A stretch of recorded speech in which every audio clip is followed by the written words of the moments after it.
Thiếu tu tên giờ vài chung ạ. RJ Social YouTube channelin lom thu an soi ngal le deuh papa chi bai buk ngal bok cheu ani ruma hianin nu nui rual hleng interview athu soi te react kan ron nei do na video te a bullet ranga atop thlenga min ngai thak sak le a min lo en le tur khan kan nge chewa ei nu nui rual hleng hi IMC ya IMC kan tiang AMC hanon ti le deuh thina la hi a thavek a dik vek tura ngai la a soi tu ten an soi dan ani chuan maro chu ke ma chuan aizol ti ni wang khan e tilovin a kan non mang ve deuh thina ve deuh kher khera MUP han ti mai tura MUP han ti te po angai mo pol kani po ni sela video kan en ngal deuh molang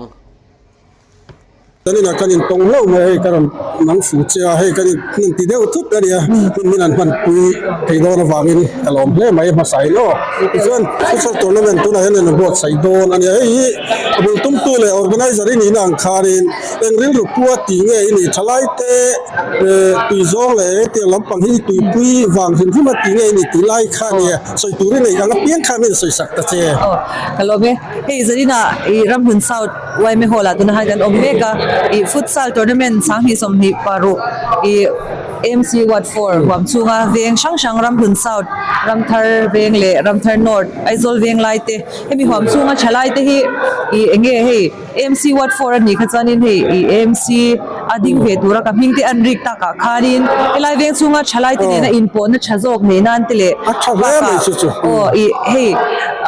inpo na chazok ne na na biru ka sen mai ba ka khanin hei infiam ni kanya ke ma po hi infiam mi te i achazonga i no pangjok te le an chalai puite kanin zirdira kanin ti mu zel the na hianin enge moni pak hi bo sai ve hi kalau chak china sit hei chu ta chanin ni tun chuma hianin ahun te alawin nang fu em em ya chuban chanin Wat 4 big tan hianin tun chuma hianin avoi khatna atan i han ti potila lakin zela chanin ahwam zau zok te ko in kan lati chau thei tura chanin be se te la patianin min shwaya mati chuan i ta kanin hei i ri ruwa hey video tron tira han soi na tur om tak kha nia zamzo production video ania ani hi kan deal thina deal po ngai lo henin du chon ti lo react kan tan hena ui lowa ti chuanin zamzo production hi video chin chuakin le full in en tur oma hei aya thu soi poimo tak tak kha ke chon karon lowa chan chu ke ma soi ve ka du thina bangin video sei tak tak kha theilo tin mi video re ka pum pui han ti hianin yan mani tan chance chet thei phana te ni wangin ni helai channel jamzo production hi inlo bi chiang ve ngei don nia in sport mi chu le infia mi chu eng poni se football ani mo basketball eng discipline poni se I kan taksa kan mangai na wang kan in rui lo la ka kan fi hin ha sport ta ni aka eng tiang in nge tu na ya chan ti su ti ro tiang hi chu I til hi hey a in eng lo to chin lawa I tu ma han kan ngai that thadu lo chin ani chu wan chan in I kan ti nge rui lo kha kan ti lo nge the na tur ang kan in ko mu the na man ro tang kai ta kan in ka sia sport am in hang tura chalai te in fu hi chu wan chan in chu tiang zinga pakhat football hei mizau tu chu tu te po in football an pe theyang ti khopa kan lo min than pui ber hianin bul han chani la ka tia tuna hanin futsal kai noi ni lo ma sengin hemi wat chunga hianin I badminton te mo basketball te thengin I ti chho tuma ri ru hi sen me kania badminton chu one day tournament ang chi te pon kan kal pui nol to a I khatia ang khanin hei sportmen how I infiam mi how hi I hetia ang zong hianin han ti kur thar le ta ilang I ke ma ponya kalau ve em hlawina tuna ya chalai te mizau abik takin min so na sat zia kan chia ti su ti ro in ti ai chuanin hetiang zong hianin annun an uluk theina tur kong dang kha da pui ve theina I kong chata kanin ka sia chuan chuanin hei heti zong hian ma kan han la ve tari roi ani hi abu ta tan da a thado ne nu hui ro leng kan sia mizoram hi chon kan mel thiat chu ma chuan hei vel hi trong hi hriat har hei shitlang lo ram poi kanom to lovin ka sia mizoram pu ba hian mo hei po shitlang nar ping trong mo nap nga trong ti po niang chu po ni se trong lo shem deu ni po in se thiam ze lila san chu tu la ya kan zawai shi ve le ani deu wang te po ani nu nui kha kan ria anga zoram pum hian kan bel riat vekin narin oma abik takin thalai te phei hi chuanin kan hrele zual ani etianga IMC lama candidate tur aron ni ma hianin alar to ma se hei tuna hetiang hian engwangin nge anron tum chho ve tak mai ti te an lar wangin MNF lampo hianin anron khung lut ve tamai mai mi ti te zo na tam taka win karinga chulaya chuanin ki mana kan chan ve thei tura chu nu nui hi MC wat for ading do ne hanon ti khanin hemi headquarter kan ti te MNF group sang ke chuanin hi enge chin chuak de ulakin min han thriu te ZPM lamina milar satian khon khom ang ringot hian kan lo khon ve mai nge anu nui hi hetiang lam zonga hianin enge headquarter lam kan shelova ke ni chu thingtlang lam om kan ni wangin engma kan se thuk lo enge kan han tia ani hi achu tianga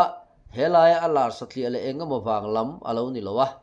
MNF hianin alo mi khwal lo le maya ke ni ai ma hianin alo MNF zo ka mon su ti tur kha alo ni no pang enge trong upai na chubai budbar han ti mo ani trăng to MNF flex bo khulai lo vai lo to khatia than nan le khalam pang lo ngai ven trin amaro chu an ei zon na te kong sang awanga he politics line ron zuang lut lo wa ang mai kha lo ni zo ka ani hi hetianga candidate anon ni chota ka hi chuanin phua ati om tak aron ti ni chuwang chuanin adin na hi chuanin tling ngei turin du sakna kan hlan ve ba ka hianin atling ngei po hian arin om tlata chulai kara tun laia zoram mi pui tena kan boi pui bera hi chu thalaya kan tlana ti laia hi ni ani hi thalaya hianin ama vadu lo tur hi thalai miril rutluang pa ngai tan chuat an arin lo ani chan chu tuna hei anron kal pui chat ang ho te po rui lo ngai te avei hle ani ti achianga tin football ania mo in fiam na kong sang ama lo ti ve thin alo ni na pia lama hian heng anga arwal o na chuwang chuan aphak ang to ka nakina IMC pia lama MLA thleng te po in minister thleng te po lain hlang kai thei tur khopa thiam na po tlin tin fitness po hianin atlin ti trong kam leili sim po hi hetianga ta na mi it om tak hi ni zoram tan hian ani hi kan mathlir lian tak ni te point alang ani kom na hi poel sira kom na hi chutin zo na zong po hi kan ron da tel kher don lo han chan ve roi i mani pian selen na aizol ko puinge i mundanga te po he i India rama te rampo na te kan hanjin china i mundanga kan hu shin te kha roala otbe chin memani i tunchu ma hianin i khatiang zong khanin ri ru aron lu zat meya i mundanga kan lo hu shin roal kan o chin te kha suggestion he i thuron va peya va soi mu tu mai ni lawa ative thei tu din huna han om te chu i khotlang ma son atana i malave thei tu te zinga mo phuna chel thei tu ra min han ngai chu awarau pui ve i tikhanin kariru khachanin lom takin kalawin pomani chu phur tak sin amai ro chu tumi chana ken tel tam taka oma i inpek na te taimang na te le tumru na i engpo lo theng se he politics angzonga aro enroll to phejanin inchir thena i mun entertainment aga nom sa chu ai na sale zol politics a inchir thena mun chi sang kan chanchin do te dot lawe chi sang inpu mo na muna kan hanlu do na ni ti khachuri ru chuan inpu a chana na sataka oma i engang po in mi hian min soi ma silang ke mani hi kan dik chuanin i thrui fia chian ngam le i enge i zir chian ngam kan lo ni kha chuanin engma hi hlawm tur om chuang amani le tin i mani i enge kan theidon ne don lawe kan in shelawa amai ro chu min han ringam ve tu te hi chu han ti thon lawila ai ke han pen ve phot meila he tiang song hianin ma han lawe don chinta angilang apoi chuang em mani le ti kha i kari ro lo lan dan ma sabe kha chunia chanin le cái in về lệ dâu lẩu chín lẩu hi cho là phải lẩu chín à mi video vắt copy túp cái năng về thế nó trên nó mà anh soi kha hadi khop mai in chir the hi politics sai cho na bang don lo ba tin in chir the kan han ti trong kam hi a trong kam hi ni de mai a huam zau em mai mi chan chin kan va soi sim sim de po hi then tan chuan dot ni kan ngai te then ta chuan thu dik ni kan ngai kha a tu zok zok in nge dot soi lo po ti po kan hriat lo sim sim ani kha chuan in chir the kha a ni na chen o ma tin a mi sing mi mal pi alama a party anga po a ZPM ina chu tiang kha tiang an ti ve kha chu tiang kha tiang zok chu lo nia an lo ti dik lo ani kan va ti khan an dik lo nia kan va ngai kha an ni ZPM lam chun thil dik ni an hriat si in thil an lon ti chulai chun in chir the kha ani ve tho maya chu ba chuan khala khan in chir the ti hi enga moti zong taka trong kam bung ro moi nai lo lutuk anga wangai na te po hi kan ti bo hi anga in ka hria politics strong kam chi khat ve maya hian kan da thiam atul hle ti chuan hei ke ni ve mai te po hi kan soi lok anga hei hetla hian in picture hi kan ron da nge Facebook lama te mani phang ang tokin chanchin tharani mo tin apart sang chanchin tharani mo te kan han in man bor chawatin kan CM thu soi kan tiang te ni kan MLA te thu soi ang chi te tin kan han da chho ve zulai chuanin ni china nu ron soi hang de ukhanin in chir the na kan han tiang kha kan tok sa maya amaro chu om ang lo le lutuk thil pakhat ron soi lan ka du chu he hela hianin ka thei hil lo chuanin a picture pok ron danga lal rin sanga chak chuak ti nem ok chiang ta chi lo ni ming kha na kila chuna ron hri thonga hei hianin sumo driver pakhatina min hril danin an khuwa po poisa bana salutuk chung le khat poisa po bana salutuk ti angreng te khanin min ron ti ta chiam maya ka mutir phejan kan nui kurkura amaro chu ala han khatianga comment ron nei na kha alo mutu tam tak khan ron comment ron reply te poni to mang chu khanin alovan mak ve ti kha ti kha om to oi pol khan lo om to chu mai ni kha pa khan ron ti lo tling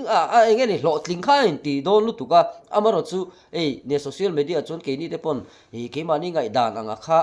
he lamina an lo pom chi lo ba se kan ngai dan ni si kan ron pho chuak ve chulai chon an ni chon dot ang ria ka an lo ngai the ke ni na thu dik ne kan ngai ni china in chir the chan chin chung chang kan soyang deu kha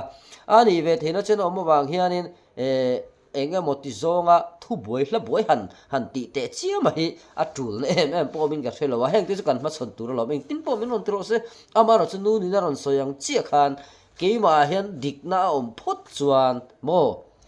ke ma fellow pakhat mom lo chuan ka thenom kho veng kan VC ten ni mo helai kan thian tha ni mi lo ke ma ti an yang min lo vak lo tu ke ma ni khuang nge te po hen engam mo sa ton ve the ni mi sing ke chu mo in pom vek thei kan ni lo wa heng song te poi zo ta se tu poisa hinge abat le ti ta se soi tu re ra so chan chu ke chu pathian zara ma ni pocket money ang le mamo nga lo ka ni wang hianin mi hian ka poisa hi an ba ve nual zo pathian zara chung te po chu then chu vadil pe ga tum chong lo then chu min pe lo amaro chu tu nuwa thil pakhat kai to chu min lo lo ve min lo ti sak ve mai te an ti sak ki chu ti sak ka tia mar chu pu kan han ti khera min lo puk te kan han puk ti ra peta ang ria ka han ngai ta dei ang chi ti he pu ka ni chon pu ang hen kal thi sela ti de po ka ri lu oma khala kan ron je bel lo ka ni chu enge mitam takina min hansha dana kanin modeling ke entertainment lam panganita engwangin nge hetiang aron lu ve ringot ani te chu heta na ti lo hom se lo bucket work se atok mai lom tipo ka an tamang achan chu mitam takin kan mi puima kan ron lan tir ve changa milaw me sha dan chu khatiang ha ani meaw wangin heta enge modeling line a khazanin engtheng nge ka zira enge career ru putmang eng angin nge society a khutlang te ka ve ti te po kha hi kan han soi em lo amai ro chu NGO tam takte le hi chi sang chalai te kai shoi thei tura enge mala chin pol te mo nun kong dik zok shoi tur te le tin enge nun nun kong kan zo tur sang anga hianin enge tunat po hianin hei mental health haute ka thopuya dikhanin healthy lifestyle ang chi jong te ang te mi te entun tlang yang ten min han ngai dikhan kong chi sang in tin ri rula ma har san na lo nei ku bu pa jok te en kol dan tu te chi sang hei keima ka tuina lampang alo ni ka subject nen social work anita hei nge keima na ka zir na lampang ang ko hi social work master of social work anita kamia ka zir na ne na in nerem tak bai he khotlang ro re na le mo phuna changtura he tia ang din huna pathiani min han kai her te po hi ka modeling line ne khajan ai min lo mai the ama ro chu he lampanga ka thil lo zir di enge ke le khabu ke uchi ka lo zir le chinang kha man rem chan he man chwa the na hun rem chang kha iti aro in hong hi ama ka tia ke ma pon khotlang ka lo ve ve na te le ka thei tok to ka keima mimal thanim ngai na kalau ti chin kha na chuan zau zokin midang te tan kalau omve thena tur hun hi alo in hong ani hi katia ke chuan in hei khupur tak si khanin hedin hun in thanna in candidate ve tura miron som ve dek na hi tuna hianin anron puan chian huna kan lo ni chho ve zel te ni chuan hedin hun hi thatakin ka chelang ti hi kari ruwa ka in so nge sa dana nia chan chu politics a hianin kan soi thleng lo na chungin politics ang zo kha ka soi don lawa kan lu chan hi chi ni cha om thei ka tia sum le pa in hai vu na le hlong na ta na mang du in politics an lu chil ve china chu tiang ni lawa chuanin ale lama chuanin ma son na le enge kan khotlang le kan khotlang le hei ke mani kan chevela pason na kan lo then ve thena turata na mi changkai ni thena tur platform ta na mangdu mishing hi anom ve boka ke chanin ka lu chan hi ai apani na kha ani ga ti ve ngama achan chu tuna politics ka in han lo po hianin pachianin mal som na tam takin min vura ka izon na tur hi chu ni politics a om kher lo po hianin hi tiang la makal kher lo hianin mal min som ve a the tok to ka kan chanhem ngai na le kan taimang na te pachian mal som na kan dong ve chawzelania he platform hi poisa siamna na mang tur kha ni tai la chuanin ka thlang kher lawanga amai ro chu khotlang le enge ka chevela ka mishing puite dana mi changkai jok azau jok ka lo ni ve thein man wa turania ka ngai wang kanin kan lu ve phonga nia chu kan pom chan le miron som ne te kan ron pom chan le he lampanga kan kal ve thu the miste le model how to chu vocal ve me sila anti chung po het lampanga karon than ve na chan kha chu ania tin kan miste kan model te hetia ang lampanga entertainment om kan zai thiam te po an niang tiang te po hi an lar na kha tiang ang zong alo nia wang khanin mi han tlak lo an ni big lo ani kha lo thir tu te pon lo sha sila tiang ang lampanga kan ron kal ve ani po in enge thei to pakan chua kan thiam na te le kan thanem ngai na ten nge he tiang zonga kan ru kan pe ni chuanin kan thei nge thei lo ti te hi manin en china te pon anianga le chupa ka mi pui te pon andin angan lo ni em ti te po min en china ve te po anianga chu risk kha ani ve ve ka he lampang kong ko hi kan zo ve china nge ka tia chan chu ka thil ti re reng hi thei to pa tive dumi ang hi kani wang yanin he konga ka kalpo yanin ka thei to ka chwale do na engchen nge ka then the eng anga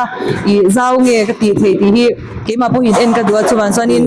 he konga ka na konga po yanin kain uluk le do na ni ti kha kan shin do te ni chu va try pat angai nom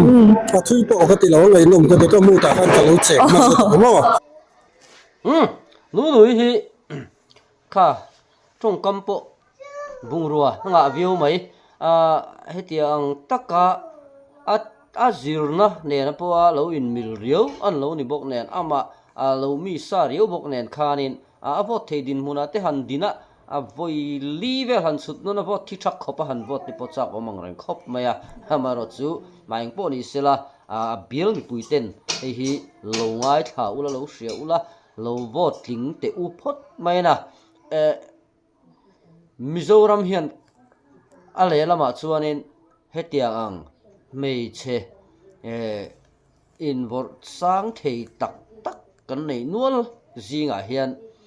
kan tam lo maya zpm lama hianin hei miss beril aron in vor lar chho to ani po mla theng te anon ni chowa mla house te po hi at inuam riau in ka ring thina pat pa un pui zinga ani ang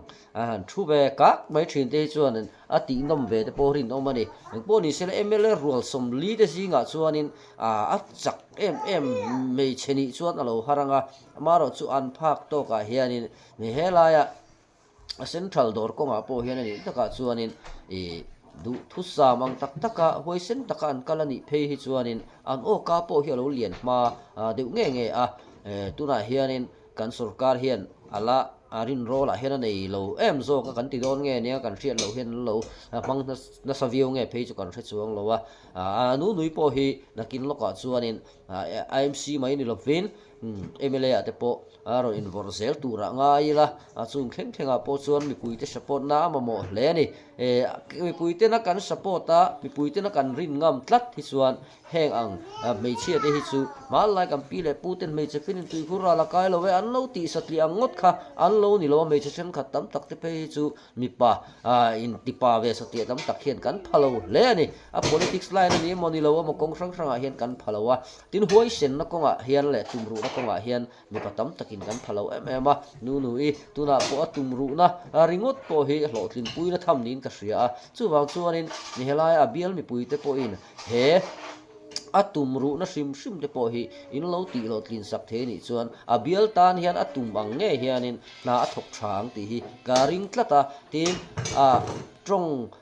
tam tak ti chu kan trong puata atak ram thlen le kan lo har sat thina ani ang hi chu tia ang mi chu ni na lang lo tat maya helaya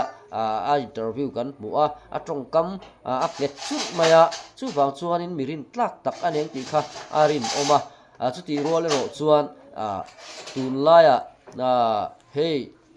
mi rin over hi om ve a be se na ti san over te po hi om ve ni chulaya chuan mei chian ni mo mi pan ni mo kan be se na asan le lutuk khi chuan ni kan be se an phalo thina chu wang chuanin a tu te po lo ni ro se kan thlan tlin te hey in thlan na kong sang ka soi fo thin chu uime in thlan ani mo ko hrana te po ko hran upa te po kan han tlang tlinga ko hran upan han ni chia khan enga mo sarmon te po han thiam chho ta ngal view tu re mo tin ko hran mi pui en kol po thiam ngal em tura be se na tam takin kan nei thina tin uime shroi na ko nga te po vatlo ngai thar ta hloi te enga mo view tura hen kan ngai thina ni chu kan ti lo top tura ni kan thang tlinga ni hianin an va that sa em wanga va thang po tam tak chu kan ni lo kan han thanga theito pan han chua mi puin kan back up na nuaya ti khan an kala kum li te kum ni te anon wme mo ko ran upa mon ni chuanin i khita a ho tu lian pola anon om mai thina ni khatiang ang deuh kha an nia heng kan MLA te po hi ne chu wang chuanin nakina he Aizawl Municipal Council in thlanna po hianin nui hi lo thlang tling nge ula party politics lutuk rilru pulovila heng ang chia te phei hi chuan thatur nia kan ngai te vor chuwa chang hi hriela chu chuan kan ram kal le zel tura hen na satakin ma a hruain a hril na sa ve ani ti te po kha ma kan han soitel vele zok ani clear tu te abul tanga top khem video min thlar saka wangin